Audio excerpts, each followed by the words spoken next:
Bonjour tout le monde, bienvenue à Japan Expo.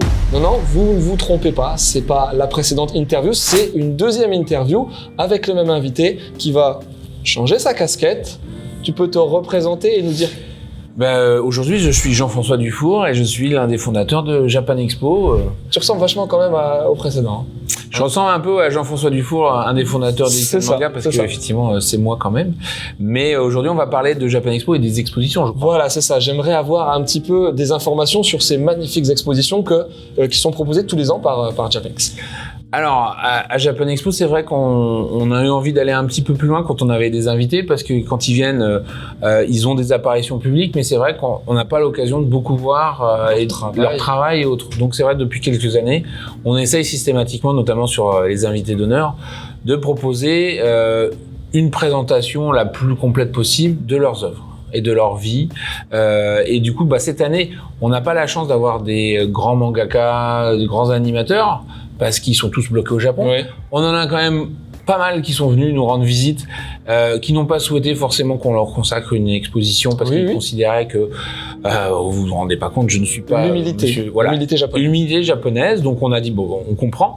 Malgré tout, on a eu la chance cette année de pouvoir, et pour ceux qui sont venus, vous aurez vu Monsieur Kaida Yuji, qui est donc un monsieur qui peint des affiches de cinéma, notamment pour tout l'univers des kaiju, donc de Godzilla, mais pas que, parce qu'il fait aussi Ultraman, il fait du Evangelion, il fait du Gundam, voilà. Et c'est vrai que Monsieur Kaida, quand il nous a dit OK, moi ça me gêne pas de voyager, je serais très content de venir en France. Bon, il était un peu tard, parce que d'habitude, une exposition, c'est quelque chose qui nous prend quasiment un an de préparation, le temps qu'on ait le matériel, etc. Sur Monsieur Kaida, il était très réactif, mais l'exposition, elle s'est faite en 3 mois, grosso modo. Grâce à lui, notamment, puisqu'il nous a tout de suite mis en contact aussi avec Toho et autres sociétés pour qu'on valide les droits. Et il avait son matériel, et on a vu le matériel, en fait, c'est juste magnifique. Donc, on a fait une exposition autour de son travail. Et pour que ça ait le côté un peu plus peintre, on les a d'ailleurs imprimés sur des cadres en bois, sur etc. Des tableaux, ça rend bien. Et je trouve que ça rend tellement bien. Maintenant, il faut que j'arrive à convaincre ma femme de me laisser mettre à la maison après, parce que ça serait dommage de s'en débarrasser. Ceux des Eva. Oui, et encore, on n'a pas forcément pu, parce que Gundam ne pouvait pas cohabiter avec les autres. Mais on a vu du travail sur Gundam, c'était aussi assez sympa. Mais les Eva, les Ultraman sont superbes. Les Godzilla, en plus, il y a toutes les époques. Donc, il a commencé dans les années 70, mais il continue aujourd'hui de dessiner sur les nouveaux Godzilla. Donc, on a le Godzilla très kitsch, on va dire. À l'ancienne, avec le bébé Godzilla. Voilà, avec le bébé Godzilla et tout ça. Et puis des choses plus modernes qu'on connaît aujourd'hui. Donc on trouvait ça vraiment intéressant. Il a été ultra réactif, donc on a pu monter le truc vite fait. Alors c'est pas aussi complet que ce qu'on peut faire c'est ça, mais maintenant on comprend pourquoi. Mais moi j'étais là, Monsieur Kaida, il vient, je sais pas s'il reviendra, on va pas passer à côté de ça, il faut absolument qu'on sorte le truc. Donc allez, on y va. Et là on a une super équipe en interne sur les expos qui a été ultra réactif. On a réussi à monter tout ça en très peu de temps. Et on a, je trouve, un résultat plutôt sympa qui aurait mérité plus de place, etc. Mais pour ça, il faut plus de temps. Donc, dans le temps imparti, je trouve que c'est vraiment sympa et ça permet que Monsieur Kaida ne soit pas juste un nom dans le planning ou tiens, je vais aller voir sa conférence. J'espère que ce genre d'initiative, ça permet justement aux gens de se dire tiens, j'ai vu l'expo, je vais peut-être aller voir la conférence. Après, on a donc une exposition sur Dynamic Heroes, puisqu'en partenariat avec Isan et du fait que le Dynamic Heroes, qui est donc la suite Goldorak fait par Go Nagai, sort en septembre. On présente ça nous permet de sortir un Goldorak de 2 mètres de haut. Pour les gens, c'est sympa, les photos. On a Goldorak, on a Mazinger, on a Great Mazinger et on a Devilman en grande statue comme ça. Et voilà, de présenter tous les univers. Pareil, Dynamic Planning était super réactif, donc on a pu monter ça. Alors là, on a un petit peu plus de temps parce qu'on l'avait prévu dès la relance, parce qu'en fait, il faut voir que Japan Expo, on a vraiment repris mi-novembre. Et puis il y avait déjà des choses qui avaient été mises en place. On avait mis des choses. Alors sur Dynamic Heroes, ça avait pas été prévu parce que en 2020. On devait avoir Monsieur Ojo, c'était lui qui était l'invité principal, et du coup l'exposition Ojo ne peut pas se faire cette année puisque Monsieur Ojo n'a pas souhaité venir en France à cause de la situation sanitaire. mais il devrait venir l'année prochaine. Donc on est reparti sur un autre projet, Dynamic Heroes. Il y avait une actualité, Goldorak ça parle toujours, hein. Donc on propose ça avec des fiches explicatives, des vitrines avec plein d'objets collector, etc. Et puis je me fais un petit plaisir, on a fait un joli lino avec la route numéro 7 on l'a filmé. Pour ceux qui veulent filmer, c'est bien. C'est fait. Vous pouvez décoller façon Goldorak sur la route 7. Ouais.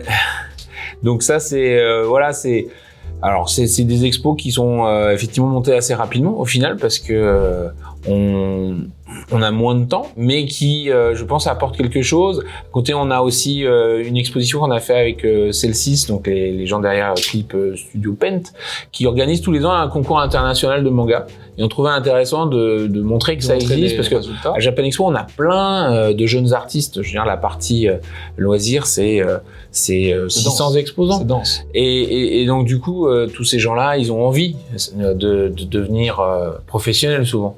Et voilà, montrer qu'il y a d'autres voies, qu'il existe des concours pour les encourager à participer. On trouvait ça intéressant. On a fait aussi une expo sur balade au Japon avec les différentes villes du Japon. Pour compenser un petit peu le manque de stands touristiques, parce qu'ils ne sont pas déplacés, les régions, il y en a moins que d'habitude. Et puis une expo sur le Japon d'un coup d'œil avec Kana. Oui, avec Kana, avec le deuxième volume. Petit guide de la vie pratique au Japon. Donc ça, c'est vraiment sympa. Et on a aussi une belle exposition sur la saison 10 de l'ECG, donc notre concours européen de cosplay. Cette saison 10, la finale a eu lieu hier soir, et on rend hommage au travail des cosplayers des 10 premières saisons, quoi. Enfin des 9 parce qu'on n'avait pas encore la 10. Donc ça, l'idée, c'est aussi vraiment de donner vie à tous ces spectacles-là, mais de manière plus permanente, parce que des fois, quand on travaille sur l'avenue d'un auteur, qu'il fait 1h30 de conférence, 4 fois 60 minutes de dédicace, t'as travaillé pendant un an dessus, t'as pas beaucoup de traces. Donc oui, il faut essayer de densifier au maximum par rapport à... Voilà, l'expo, ça permet d'avoir un point concret de visualisation, de visibilité pour l'auteur et pour ses fans en fait aussi, parce que souvent quand on fait ces expos-là, on a la chance de récupérer du matériel inédit, des choses comme ça, et de pouvoir présenter aux fans leur travail, quoi. Et alors dernièrement, on avait fait sur Terrasawa, on aimerait bien aller aussi plus loin en disant ça va pas durer 1h30 ni 4 jours, mais c'est un truc que vous pouvez avoir chez vous tout le temps et sortir des catalogues d'exposition. Mais les catalogues d'exposition, pour avoir travaillé sur celui de Terrasawa, c'est du très lourd. C'est lourd, c'est plus du tout les mêmes validations, parce que c'est plus les mêmes contrats non plus, parce qu'il y a une exposition dans le cadre de leur venue. C'est assez simple, c'est de la promotion. Quand tu commences à parler vente de livres, c'est autre chose. Mais par contre, le retour qu'on a eu sur le catalogue de Terrasawa nous avait emmené vers des catalogues pour Go Nagai en 2019, qui sont beaucoup plus compliqués à faire et valider que ceux de Terrasawa, parce qu'il y a plus d'enjeux et d'ayants droit derrière. Donc du coup, on les a toujours en stock, mais ça sera pas, le catalogue d'exposition qui sort 4 ans après l'exposition, c'est un peu bizarre. C'est tout, hein. Mais on a envie de les sortir, donc voilà.